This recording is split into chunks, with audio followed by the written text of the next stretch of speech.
L'histoire juive du Marais parisien. Le quartier du Marais abrite une communauté juive depuis le XIIIe siècle. Mais les vicissitudes antisémites de l'histoire la dissoudront en juin 1306 au moment de l'édit d'expulsion générale du roi Philippe le Bel, qui donne 1 mois aux Juifs de France pour quitter le pays. Ce n'est qu'à la suite de l'émancipation en 1791 qu'une communauté se reconstitue avec l'arrivée des Juifs d'Alsace au début du XIXe siècle, puis à partir de 1881, des Juifs d'Europe de l'Est. De cette date, et ce jusqu'à la Seconde Guerre mondiale, non moins de 110 000 Juifs d'origine ashkénaze fuyant pogrom, misère et persécution s'installent autour de la rue des Rosiers, dans un quartier nommé le Pletzel, petite place en yiddish. Ils viennent de Russie, de Roumanie, d'Autriche-Hongrie et s'installent dans les habitations vétustes de certaines rues, comme la rue des Écouffes ou celle de Ferdinand Duval, qui sera en raison de sa très forte présence juive. Les nouveaux venus construisent des synagogues, ouvrent des commerces, de telle façon que les rues étroites et pavées du Marais empruntent l'atmosphère du shtetl. Mais comme depuis toujours dans l'histoire juive, les horreurs antisémites réapparaîtront. Après les expulsions et les violences vécues dans les pays d'Europe de l'Est, c'est la barbarie nazie qui viendra frapper. Plus de la moitié des Juifs du Marais sont décimés dans les camps de concentration.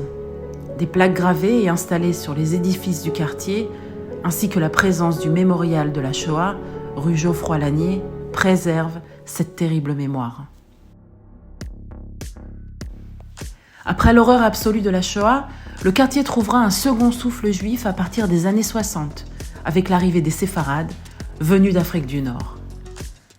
Les décennies qui suivent sont celles du renouveau et d'une ébullition particulière dans ce quartier historique. La street food israélienne y côtoie traiteurs ashkénazes, dîners new-yorkais et yiddish bakeries.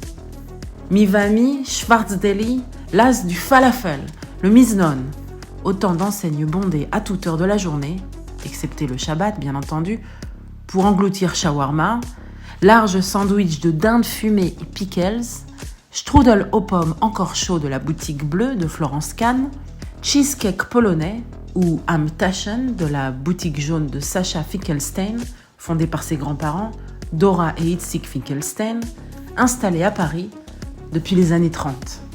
Les cultures juives du quartier sont aussi incarnées dans les librairies, comme celle du Temple, les synagogues comme les Tournelles ou la synagogue Agudas Akelinos de rite russe, ou encore le Madj, musée d'art et d'histoire du judaïsme.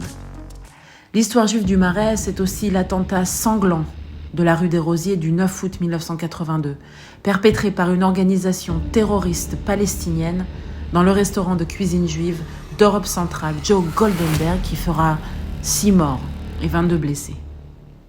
Pourtant, malgré les violences, les expulsions, la haine anti-juive, le quartier du Marais, c'est d'abord la beauté et le foisonnement des identités juives, ashkénazes, séfarades, dans toute leur configuration, mélange, superposition, envers et contre tout.